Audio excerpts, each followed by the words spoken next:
최근 이인영 전 원내대표가 인터뷰 중에 나경원 씨에 대한 소감을 밝혔습니다.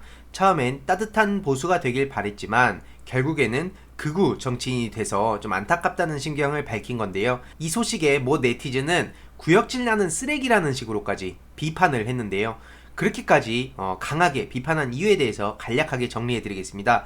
그리고 제일 중요한 것은 지금 한명숙 전 총리 사건에 대해서 계속 한쪽에선 묻으려고 하고 있습니다. 더 나아가서 그걸 묻기 위해서 윤미향 당선자를 향한 맹 공격, 총 공격이 지금 일본으로부터 이게 건너와가지고 정말 그 친일 매국 세력들의 총 공격이 지금 이어지고 있는 상황인데요. 중요한 것은 이런 상황에 절대로 잊혀져선 안 될 친일 매국의 상징인 나경원에 대해서 또 전해드릴 예정이고요.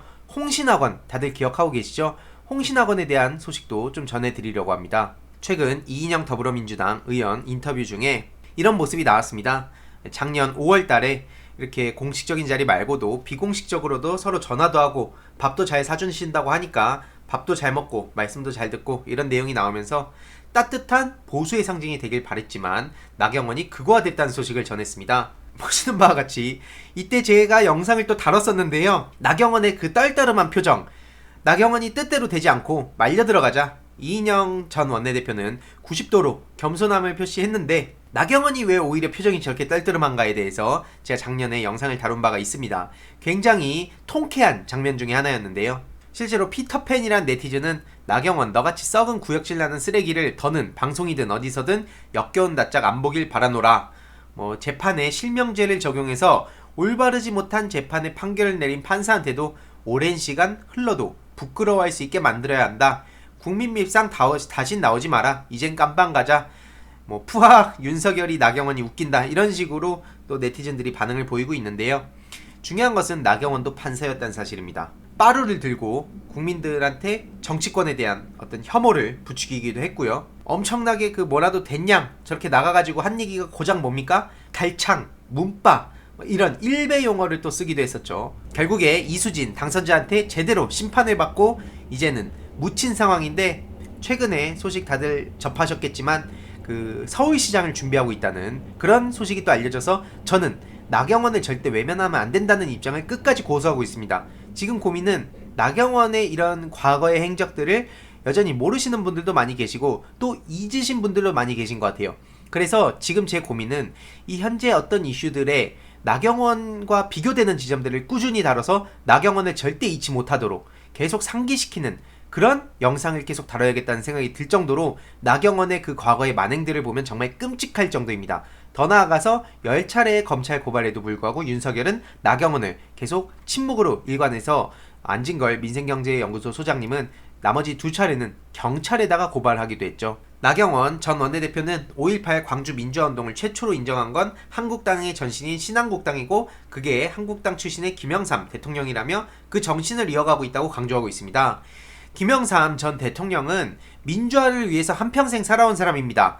진짜 이후에 3당 합당이라든지 비판을 IMF라든지 이런 걸로 비판을 받긴 했지만 결국에 중요한 것은 당신들과 같은 생각을 가진 함부로 거기에 정신을 이어붙이지 말라는 겁니다. 한창 민주화운동할 때 기득권 세력에 탑승해가지고 조용히 침묵하고 있었던 사람이 누굽니까? 그때 군화로 인권을 짓밟았던 그 정신을 이어받고 있는 사람이 무슨 염치로 저렇게 뻔뻔한 주장을 하는지 모르겠습니다. 실제로 이수진 당선자도 인터뷰 중에 이런 얘기를 했습니다. 보수 언론에서 계속 본인에 대한 왜곡 비방 보도를 했을 때 가장 힘들었던 순간이라고 꼽으면서 나경원의 네거티브 공세에 신경이 쓰여 힘들었다는 입장을 밝혔죠. 이제는 이수진 당선자가 본인의 뜻을 펼칠 수 있는 시간이 약 일주일가량 앞으로 다가왔습니다. 5월 30일부터는 이제 이수진 당선자가 의정활동을 시작하게 되고요. 나경원은 이제 역사의 뒤안길로 퇴장을 해야 됩니다. 중요한 것은 국회의원에서 떨어졌지만 서울시장을 준비하고 있다는 사실이 정말 충격적이고요. 나경원, 부친의 사학, 홍신학원, 법정부담금 24억 체납 이런 소식들은 어느 순간 싹 사라졌어요. 지금 윤미향 당선자를 둘러싼 이 정의영 관련 온갖 의혹이라 그러면서 단독 속보 의혹, 조국 전 장관 때 봤던 패턴이 그대로 부활하고 있는데 홍신학원을 한번 파보시죠. 홍신학원뿐만 아니라 지금 각종 재단, 사학재단이라든지 어떤 시민단체라든지 본인들의 입맛에 맞는 곳은 왜 외면하고 침묵하고 있습니까? 그리고 기득권 그 언론들 그 기존의 그 언론들도 본인들이 세금 한 푼 한 푼 어디에 쓰는지 이런 거 다 까봐야 되는 거 아닙니까? 정작 본인들은 그런 거에 대해서 뭐 사생활 침해다 이런 식으로 되도 않는 방어를 하면서 자신들이 공격하는 지점에 대해선 전혀 그렇게 생각하지 않는 것 같습니다. 나경원 한나라당 서울시장 후보 당시에 사학재단 논란이 좀 일기도 했었는데요. 아버지 관련 얘기라고 했지만 본인도 홍신학원 이사로 재직 중이고요. 그 나경원한테 화곡 중고등학교 교사들이 정치후원금을 전달도 했었고요. 이런 상황에 나경원은 여전히 뻔뻔한 모습으로 일관하고 있습니다. 한나라당 집권 후에 나경원 그 부친의 사학재단도 정부 지원금의 8배가 늘었다고 합니다. 정말 이런 소식들이 제대로 밝혀져야 되는데 윤미향 당선자한테 그리고 정의연에 그렇게 뭐라고 할 게 아니라 이쪽 나경원과 장제원 같은 그런 사학재단부터 한번 들여다봅시다. 이런 게 왜 외면하고 계속 민주진영만 그렇게 공격을 하는지 저는 도무지 납득이 안 가고요. 상식선에서요. 홍신학원 임원진 명단을 보더라도 임원진의 70%가 이사장의 측근 및 친족으로 채우고 있다고 합니다. 이런 상황에 윤미향 당선자를 저렇게 비아냥대고 조롱하고 그런 것들을 우리가 가만히 지켜만 봐야 될까요? 그렇기 때문에 나경원의 소식을 굳이 제가 또 보기 싫으신 거 다들 잘 알지만 그럼에도 불구하고 가져왔습니다. 앞서 말씀드렸다시피 어떤 사건이 있을 때 나경원과 그리고 윤석열 그 패거리들은 우리 국민들이 생각하는 그 상식 이상의 말도 안 되는 끔찍한 짓들을 벌여온 사람들이고요.